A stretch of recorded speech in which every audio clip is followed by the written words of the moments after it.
Hello. Good morning, good afternoon, good evening, wherever you are in the world. This is Coach Tiffany Parra, editor-in-chief of Phoenix Fitness Fanatics magazine, elevating your mind, body, and spirit. Today is Fitness Friday. We are about to have an amazing Fitness Friday conversation with some of our wonderful contributing writers. We are talking about the art of mindful eating. So go grab those pens, those papers, and get ready to take some notes, y'all, because you are in for a treat here. So let me go ahead and bring our ladies on in. Hey, good morning, Teresa. How are you? I'm good. Good morning, everyone. Thank you for joining us. Hey, Audrey Link in the house. Hey. Hello, everybody. And we also have Coach Felicia in the house as well. Good morning. Good morning. Good So morning. excited to have you ladies in the house this morning to have this conversation about the art of mindful eating. And you know what, y'all, when you think about mindful eating, it's not just about what you're putting in your body. It's also about what it makes you feel, how it makes you feel, right? So we're going to dig in and just talk a little bit about, what it means to mindful eat and hopefully give you some tips that you can, implement in your life to be able to help you to release some weight that maybe you want to release or just maintain as we are aging and things are changing. You can maintain a healthy and happy you. So, Teresa, we're going to go ahead and Okay. start with you. So, what does mindful eating mean to you, and how has it impacted your approach in health and wellness? Oh, I love this topic because I think, again, it all goes back to us inside what we do. And it's not to say that there's things on the outside that don't help us. But again, if you're under stress, if you're constantly stressed, if you're constantly anxious, if you're constantly angry, or you're depressed, and I don't mean the deep clinical depression, I mean just that off, either situational or something where you just aren't that happy. So let me put it under the umbrella of contentment. So if you're not content inside yourself, it's hard to lose weight because what happens is when you're under stress, and Mm-hmm. that could be not being content, on edge, anything that you want to call it. Originally, your body goes into a fight or flight. And by that I mean you start secreting these hormones because your body thinks that you're physically in danger. Your body doesn't know when it's going to get its next meal. So the first thing that happens is you start to retain fat cells. You start to retain calories. So at that point, you could go down to eating 500 calories and not lose a thing because your body thinks it's starving. Your sugar goes up because your body thinks it needs fast energy to run, to fight, to get away. Body doesn't know that it's just in our mind, emotionally, that we're dealing with things. So all these things are counteractive to weight loss. Then what happens is cortisol takes a big dive. And when Uh-huh. cortisol then takes a big dive, then you get more anxious, you get more depressed, more unsettled. Then your thyroid has to work harder. As your thyroid works harder, the thyroid also helps regulate weight and appetite and all that. And it can't do it because now you're stressing that out. You're stressing out your pancreas, which 9 times out of 10 times over the course of about 5 or 10 years, now you become diabetic, which is its own problem in itself. Then your pituitary gland Right. gets Mm-hmm. involved. And the hormones get all screwed up, female and male hormones. You don't secrete enough. So if there's not enough estrogen, progesterone, testosterone, it throws the body out of balance. It throws off digestion. All this takes place inside of us, and all this is why there's difficulty losing weight. And we saw that especially in 2020. My Yeah. my expertise is holistic cardiology. A lot of my patients are overweight. A lot of them are on weight loss or weight maintenance. They had the hardest time. And I kept telling them, doing what you're doing, keep doing it. When you're content, you're not going to eat as much, Right. or you could fight the temptation. Then again, if you really want something, take it. Yep. Eat that piece of chocolate, eat a piece of cake, um, do whatever you have to do because you have to satisfy the brain. Because the brain too is going to fight against the body and the mind, and the brain is going to say, I want this, I want this. The more you deprive yourself, the more your body is going to really say, I need this, I need this, I need this. And then you're going to pig out and Yep. you're going to start doing all kinds of crazy things. So, the mindful eating really is being content within yourself. It's not to say that you can't feel angry, depressed, anxious, any of those things, but be mindful of that also. So, take that into consideration. Feel these emotions because when you feel the emotions, you're sending your heart and your brain the message that you don't have to secrete those dangerous hormones, those stress hormones. So to me, that's the whole thing with mindful eating. I love that, Teresa. And I love just that contentment, right? We were talking backstage, and I was mentioning about a client of mine, wanting a hot dog, and it's like, okay, she really wanted it. She really wanted it. I'm like, just have it then, have it. But then she felt like crap the next day. But it's like, remember that. You were fine with it. Hey, if I would have not told her to have that, I would have said, you know what, now go get a salad, go do that. Like you said, it would have turned into a binge moment. I've been there myself where I've said, okay, you know what, I'm not going to have this, and I'll do it for, a week, 2 weeks. I'm driving myself crazy. And then when I do go for it, it was like, okay, I'm having the half gallon of ice cream versus having, just an ice cream cone, right? Because of the fact that now I just feel like I need it more and more and more. So we definitely have to watch that. So that's so great, Teresa. So Audrey, what's your take on this with mindful eating? What does it mean to you, and how important is it? Well, I'm not going to go quite in depth as Teresa. For me, it's just as simple as watching what you put in your mouth, knowing that nutritional stuff is better than the crappy sugary stuff. It depends on what your body wants at the time, So yeah, if you want that sugar, maybe instead of eating the whole bar, just take a piece and put it away. Right. So yeah, it's kind of the relationship as well. Like you got to enjoy what you're eating, and like you're saying, if you eat that whole chocolate bar and you feel like crap, that you're just going to take a little piece of it next time instead of the whole thing. And so that for me, it's really just being mindful there of what you're putting in your mouth, and being easy on yourself. If you're stressed and you're eating that chocolate bar, don't stress yourself out after you've eaten the chocolate bar, because then you're just going to go down that little slippery slope kind of thing. So for me, it's go easy on yourself and just be mindful of what you're putting in your mouth. Awesome. Thanks, Audrey. All right, we're going to come down to you, Felicia. What does mindful eating mean to you, and how has it impacted your approach to health and wellness? Yeah, it really makes me reflect on, I guess, when I was really first coming to, the idea of getting healthy, right? Because I think we all think we're doing our best at the time, which we are, we're always in our best at the time of current and present time. So, but it makes me reflect back to when I was first diagnosed with PCOS and I was having trouble losing weight. And I was in college, going to college full time. I had gotten my full time job, which then had mandated overtime, and taking full time classes. I also had boyfriend at the time who wasn't contributing as great. So then I became the overworker or the overdoer in that relationship.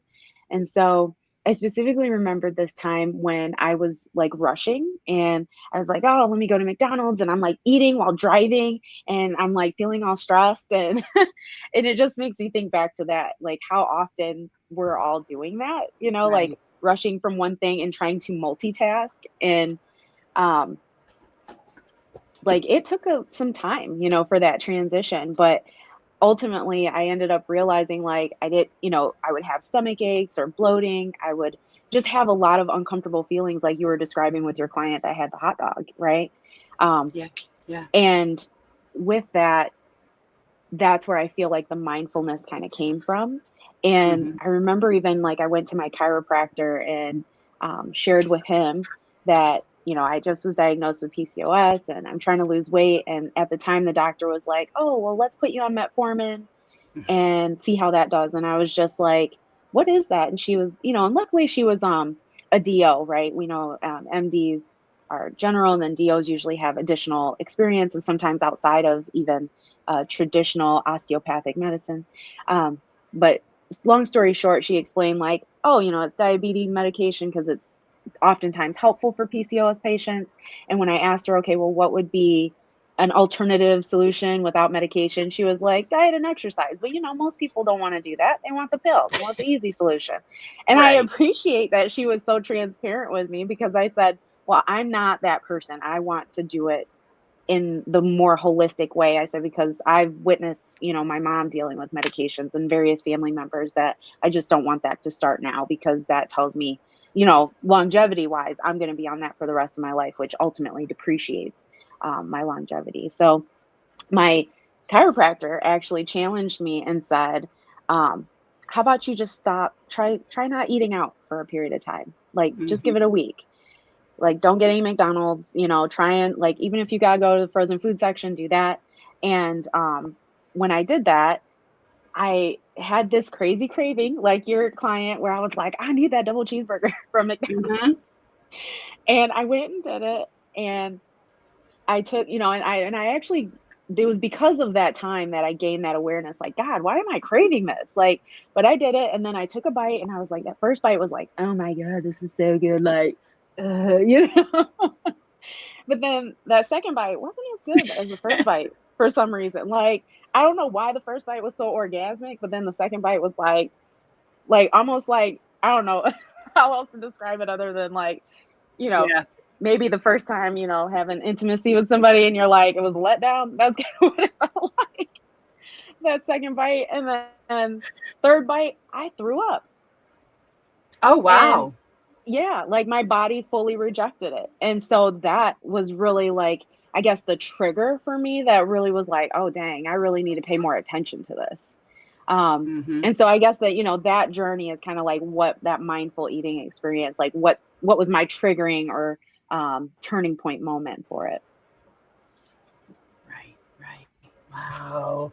And that's just so crazy that your body actually like rejected it, and a lot of times when we are more mindful about what we're putting in our body, if you do go back to, some of those old, bad habit, things that maybe you ate, like, I like Oreos, for example. I used to absolutely love Oreos. And if I eat an Oreo today, I can taste the chemicals in it, and it will immediately make me have that feeling of having to just throw up. I can't even do it. It's just your body will start to change. Exactly. It's amazing how that transformation happens. And it's not like I really did anything, I simply just stopped for a period of time and then went back to it. And I was like, my body said, get that. Like, it kicked it out. There was no conversation. I didn't have an opportunity to even think about it. I opened the car door and was like, ah, and then, threw that away and was like, well, I guess I'm going home to make that burger myself. That's right. Well, this is good stuff, ladies. So look, we're going to cut to a quick commercial break. While we do so, everybody, I am sure that you have someone that is out there that is interested in learning about how to mindful eat. What is the art of mindful eating, right? So go ahead and share this out to your friends, your family, and let's get some more people watching, and let us help you balance that mind, body, and spirit. We will be right back, everybody.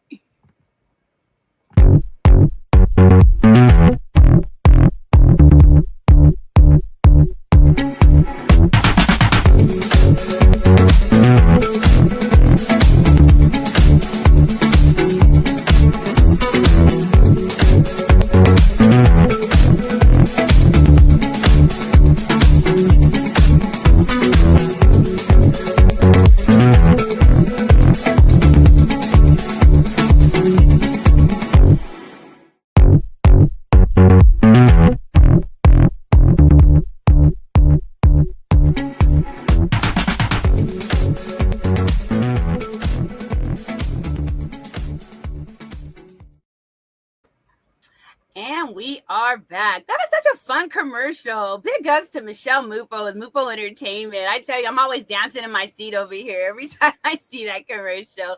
So we are back. This is Phoenix Fitness Fanatics Magazine, elevating your mind, body, and spirit.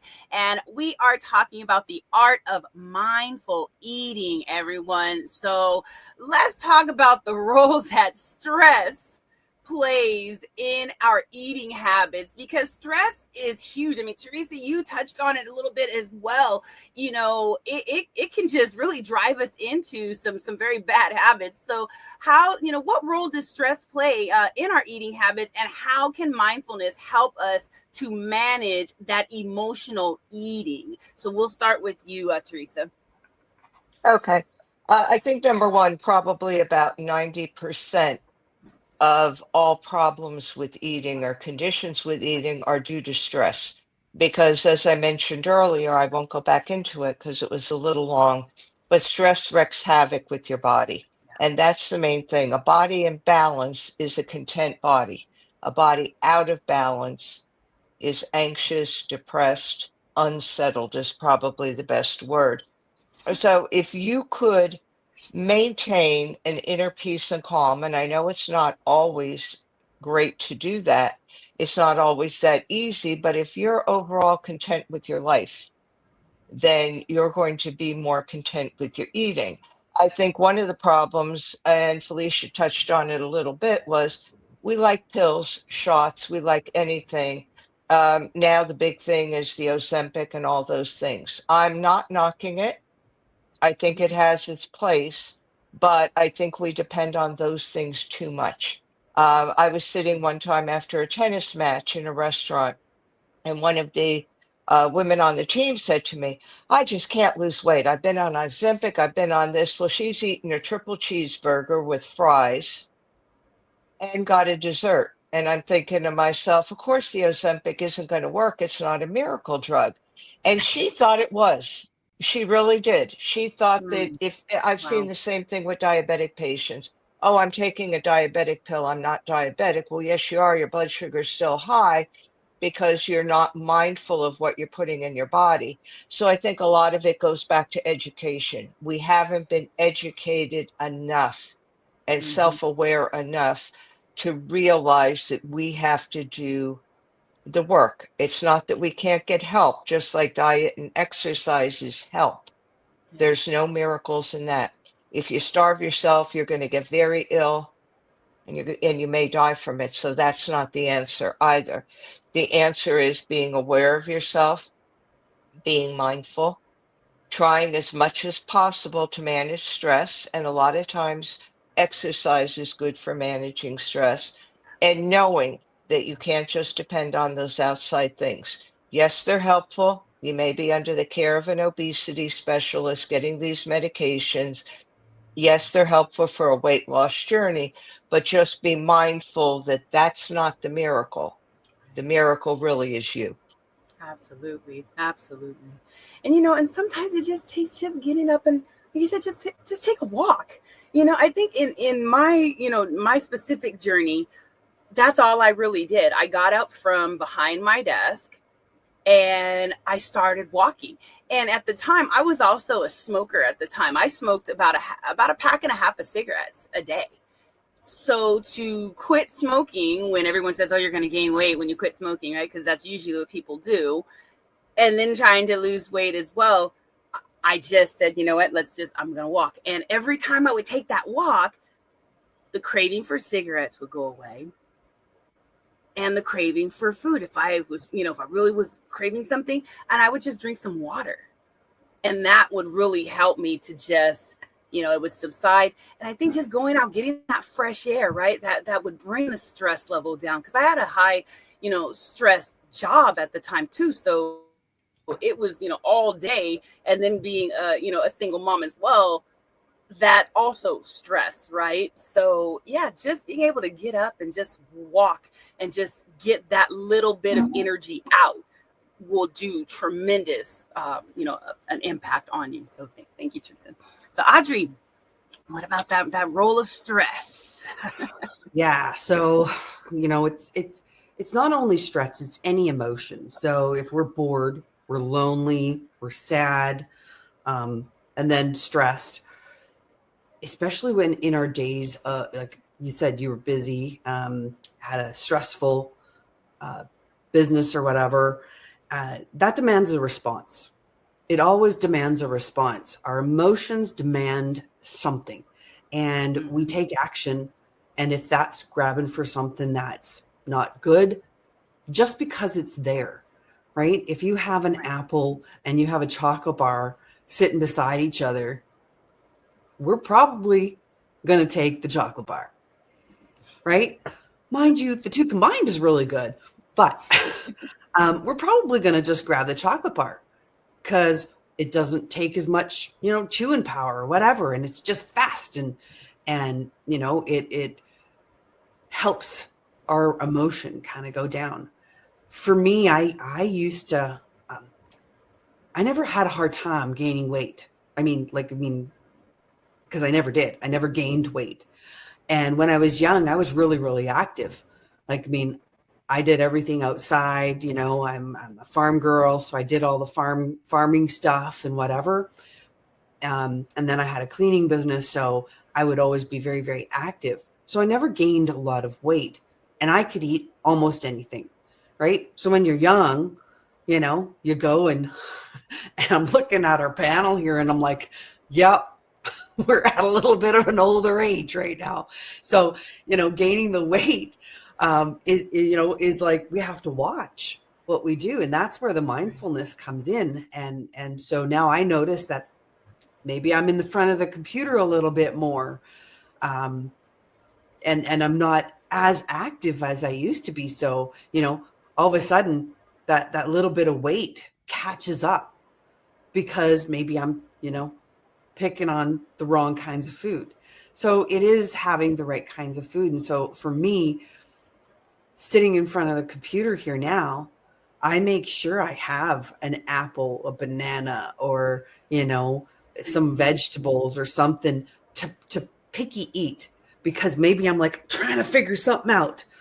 And I'm like, so then I reach for something because our emotions demand an action, and there's got to be an outlet somewhere, right? And if I'm sitting beside the computer, I can sometimes just get up and go out for a walk, right? So there's an action. Or maybe I can do a push-up or two, right? Or maybe I can play with the dogs, or but sometimes it's grabbing something, and having something that's healthy rather than non-healthy beside it, just to snack on. For me, that's how I kind of manage the stress and the overeating at this stage of my life. Yeah. Right. And I think and we have to like pivot and tweak it and everything, right, as we go, because it has definitely changed. But I love what you said, like keeping the healthy snacks close, right? Because when we get into the next question as well, after we hear from Felicia, that's something that's a tip. That's something that you can do. It's an actionable tip that someone can put into place to be able to start, getting those results right away. So Felicia, let's talk about the role that stress plays with our eating habits, and how can mindfulness help us manage those emotional eating? Oh yeah, I love this question because, I feel like I have a lot of experience with this, I guess. As you heard with my like kind of early, I guess, initiation into being more healthy and mindful. I even think about, some years after that, my mom had passed away in 2018.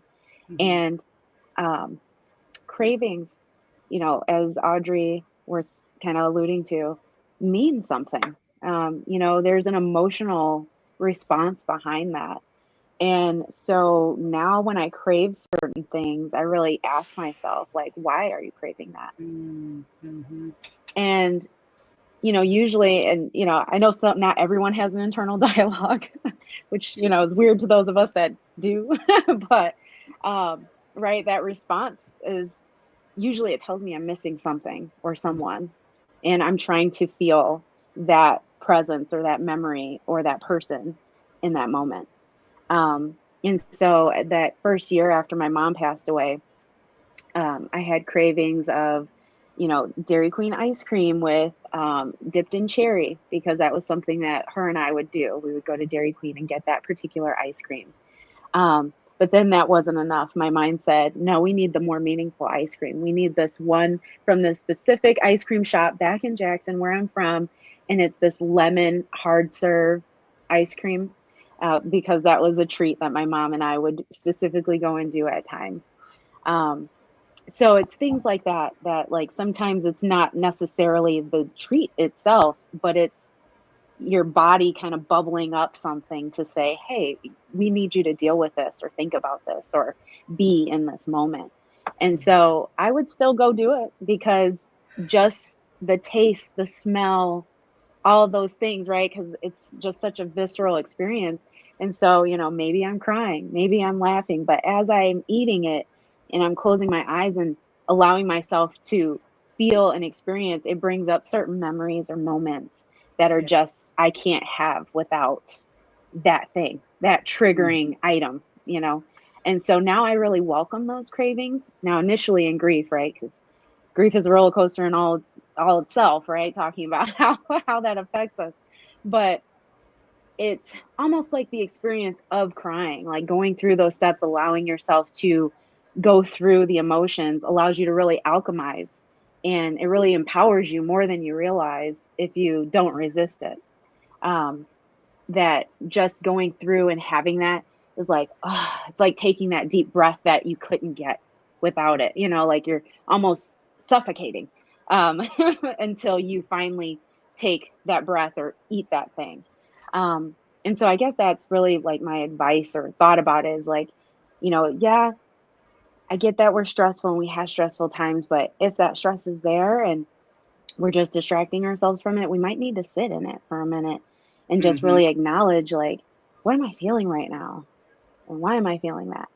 And just that awareness alone can already like alchemize those stressful emotions into a sense of, I guess, presence and peace. Even kind of like an emotional rebirth for some, at least for myself, I guess, speaking for myself, that's how I experience it. And then now with my little one, I feel those triggers are sometimes the opportunity to bring those memories or share those memories with my little one, since she won't have that opportunity to meet grandma. Right. I love that. Thank you, Felicia. Yeah. Right, everybody. So look, we are going to cut to another quick commercial break, and then we're going to talk about some simple, actionable tips for someone that is just beginning their mindful eating journey. So we will be back, everybody.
And we are back. This is Phoenix Fitness Fanatics Magazine, elevating your mind, body, and spirit. And I forgot to say, we are taking center stage on the Own It publishing platform, the Own It magazine and publishing platform. We are the #1 fitness magazine on the Own It publishing platform. So, all right, ladies, this has been such a wonderful conversation about just the art of mindful eating, right? So let's talk about some of the tips. What are some simple, actionable tips for someone just beginning their mindful journey? I mean, like, I'm going to just share just a couple of things with you, that I implemented, from coaches that were helping me when I was trying to release over 100 pounds. Okay. they said when you're in your kitchen, right? Because everything's, if it's all right here and you can see it all, you're going to grab for it, right? So all those things that are, the bad items, right? Because when you're on a journey, sometimes the people in your household aren't necessarily on the same journey, right? They may not want to lose weight. Maybe they want to gain weight. Like I know my son through my journey wanted to gain weight. He's like, Mom, why are you taking all these things away? But I had to put them up higher in the cabinets so I didn't see them. So I didn't think about them. And I put all the things that were good for me, all of my supplements and all the things that I needed to take and I needed to implement, I put them at that eye level. And that right there was such a game changer for me. And then also implementing a food journal. You want to write it down.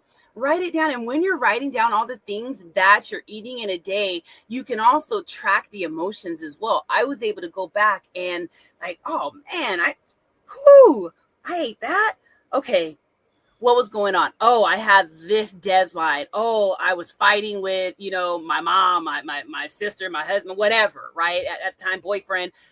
But I could follow that. And then I could say, okay, how could I have changed that situation? Maybe I reacted wrong. And how could I do that? So that really just put me on a whole different journey of really regulating my own emotions is what it did for me with the food journal. So if you guys are looking for a serious change, write down everything that you eat. You're going to see it's an eye opener for you. So Teresa, let's go to you. So what are some simple actionable tips for someone that's just beginning their mindful eating journey?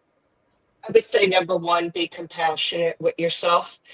Don't expect miracles. If you eat something that you weren't supposed to eat, okay, there's always another day. I would say instead of really dieting, to really eat half of what you would normally eat. So this way you're eating the food you like, you're not depriving yourself, but you're only taking half of it. So that would be my strategy. The other thing is you said food journaling. That's very important to write down everything you eat because I know I did that myself and I was shocked at how much I was picking at little things, like a little bit of this, a little bit of that. At the end of the day, it definitely all adds up. And then journaling or venting if you have a friend or somebody you could vent to about something or journal. This is the way I'm feeling. Again, even when you look at your journal, you could then look at what you were eating because 9 times out of 10 the way we eat has to do with the way we feel. And I'm not saying that there aren't people that don't have medical problems. Some do. There are some problems with obesity or conditions, I should say, where it's either a thyroid, a pituitary gland. Sometimes it has to do with other regulatory systems, but that's when you're under the care of an expert that could help you with that. So again, just be compassionate with yourself. Write down everything that you eat, even if it's just, I took a piece of candy, or I did this, or I took something, a piece of popcorn. That all adds up. Journal or vent. If you have a close friend, somebody you could vent to about stresses in your life, find time during the day, anytime during the day to be quiet, 5 minutes with yourself every day, being mindful, getting to know yourself, getting a relationship again with yourself also helps you because once you're aware of yourself, you're aware of what you're doing. A lot of times we go on autopilot. And if Yeah. you ask somebody what they ate, they can't even tell you because it's like driving. You get to your destination, but if somebody asked you the actual route you took and how long it took you to get there and what the street sign said, most likely you wouldn't even know. So, we have to, all of us have to get off autopilot, and that's just sitting with ourselves, being mindful without distraction, and developing a relationship with ourselves. Yes, love that. Thanks, Teresa. How about you, Audrey? What are some simple, actionable tips that you can give someone? Yeah. So the first one is definitely the same as Teresa's. It's be gentle with yourself. This is a marathon, not a sprint. to the finish line kind of thing. So take your time. The next one is slowing down. Like our days just go, go, go, go, go, go, go, right? And we are actually human beings, not human doings. So slow down and just be sometimes, right? And that can then even stop some cravings if you're like, why am I in this, right? One of the other things is know your hunger signs and your emotional hunger signs. They're different, right? So you're like, am I really hungry or am I just in the emotion at the moment kind of thing? And that kind of then ties into the mindful kitchen, right? So grabbing for that healthy, that apple instead of that chocolate bar kind of thing. And one thing I was reading at one time was raisins, having some little raisins, right? Because it's just a little that you can just chew on and chew through that emotion kind of thing. So sometimes we kind of just need something to it's actionable, right? To work through that. The next one was I did have journal, which was know why you're eating, kind of the motive. So it's writing it down and knowing why you're eating that thing. One other one was connect with your food. And being from a farm, it's knowing where that food actually come from. One time I was talking to one of my cleaning clients and talking to their little kids, and I'm like, oh yeah, you know that milk, where it comes from? And they're like, well, it comes from the store. And I'm like, oh my gosh, girly girls, it comes from a cow, which is like, and I look at mom and I'm like, okay, you need to know where your food comes from, right? It just doesn't come from a store. So you got to connect with your food. You got to know the work that it took for that food to get to the store. And then that creates that personal connection with your food, right? Like going out to the garden and picking that lettuce or picking that spinach, right? What did it take for that spinach to grow, kind of thing. So it's really connecting with your food. And the last one I have is attending to your plate. It's you're there eating. It's not eating and writing in your journal. It's not eating, and it's being mindful of being right there present with your food. I struggle with that one, just saying. But I know when I'm sitting there and I'm actually sitting there with my plate, that is enjoyable for me. Nice. I love it. Thanks, Audrey. All right, Felicia, what are some simple, actionable tips for someone that's just, beginning on their mindful eating journey? Yeah, I love everything Teresa and Audrey said. I fully agree, and I'm on board with those. The additional ones I'd like to add is accountability. Huge. Because it made me think about, that was kind of part of what like kind of inspired me to like be a health coach, right? Like be the change you want to be. So that's kind of where this launched off a little bit for me. And so I was posting about like what I was doing to be healthier and to be better. And that felt like my sense of accountability, because then friends and people that were a part of my groups and watching me were like, hey, how's that going? And they'd check in and things like that. So I became known in my community as like the healthier person, or oh, if you're trying to lose weight or get healthy, talk to Felicia. So that made me think of that, just kind of hearing what Teresa and Audrey were saying. And then I love also being present, being present in that moment, like Audrey says. And that made me think about then also thinking about who you're around. Because just even thinking about my situation currently. So during the day, my little one and I will eat together, and we eat with no TV. We sit and we just talk and engage each other and we eat. But then when my husband's home, he wants to have the TV on and he wants us to like be watching that. And so I know that that's a different situation. So I know I'm more mindful as to like what I'm putting on my plate and stuff in the kitchen. I also have become what my friends and everyone coins me as is like the slowest eater at the table. So I'd say slow down, right? As Audrey was saying too, but slow down so you can taste it, so you can enjoy it. I realized this because I was out with a group of friends and one of them literally said, okay, let's be on Felicia's pace because we all eat too fast.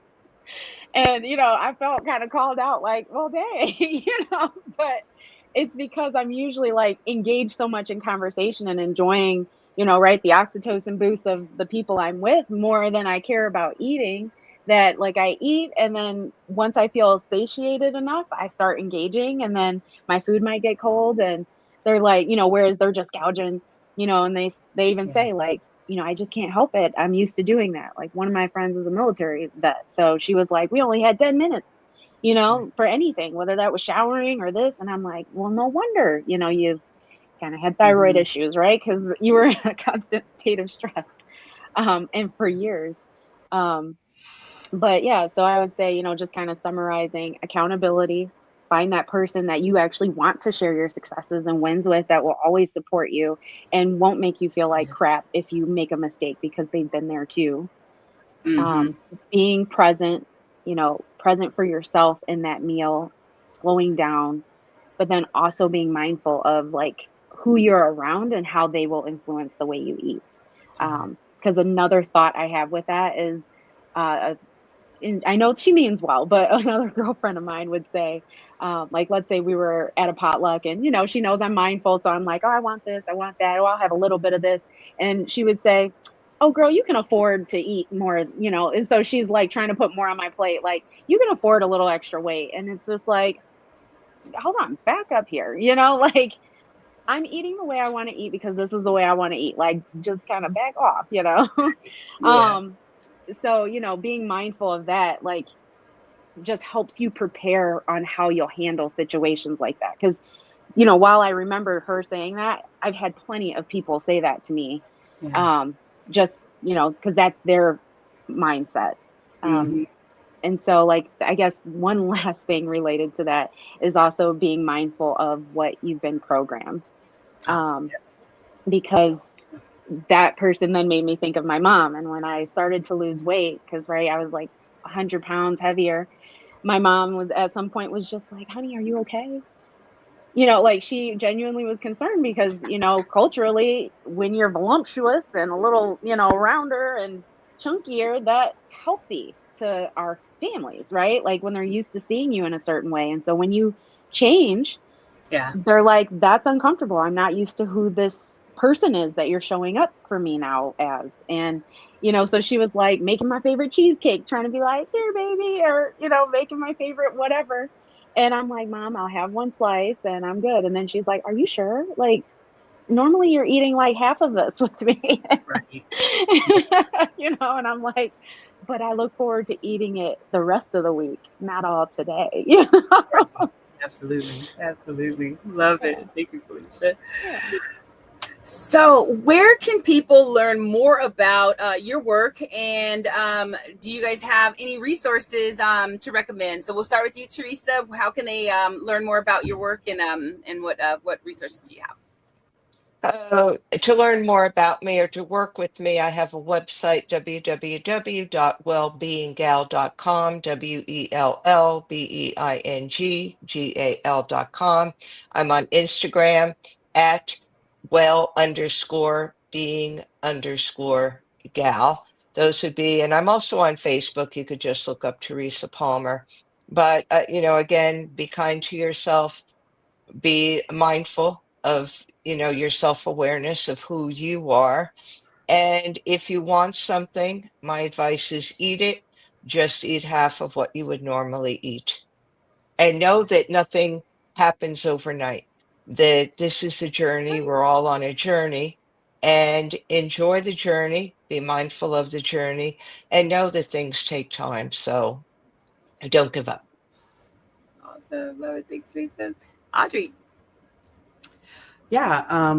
So my website is my name, audreylink.com.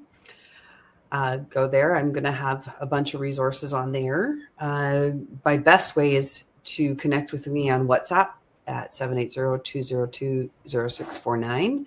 And I am on Facebook as well with my name just spelt like it is. And some resources that I have, are some metabolic, a metabolic course. So it helps you work through your metabolism and how that can help with the stress. And then also, Audrey, as well, some of the products with the essential oils, I think, could also help people with the mindfulness, because that was one thing I did not mention, but I would have diffusers all over the place as well with various smells that would help me to get through, some of those cravings and different things as well. So being an aromatherapist, you could definitely help individuals in that way too. So I just wanted to mention that. So thanks. Yeah, absolutely. Thanks. All right, Felicia. So where can people learn more about you and your work? And do you have some resources to recommend as well? Absolutely. So of course I'm on Facebook as well, just searching my name, Felicia Pelto, hormone health coach. I have a Facebook page. I even have an empowered women's group, as well as a membership, a group coaching membership as well. Womb of Peace is what we call that. And the best way I'd say to contact me, honestly, would be Facebook, or applying even to my coaching program at freeasafeather.com/apply, where you can learn all the details of that program, as well as connect with me and schedule a consult. Awesome. Thank you.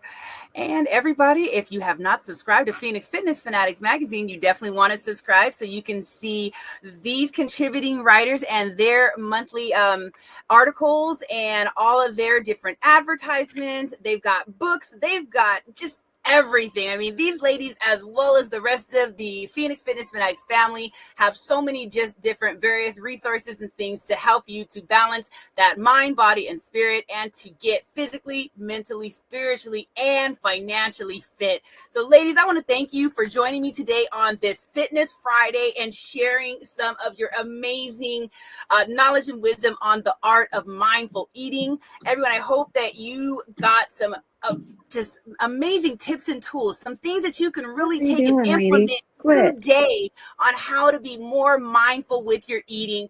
Again, subscribe, go to Phoenix Fitness Fanatics Mag 2021.com. And if you would like to learn more about any of my coaching, you can just Google me, Coach Tiffany Parra, and everything will come up there and you can connect with me. So we love you guys so much, and we will see you next time. Have an amazing weekend, everyone. Take care. Bye.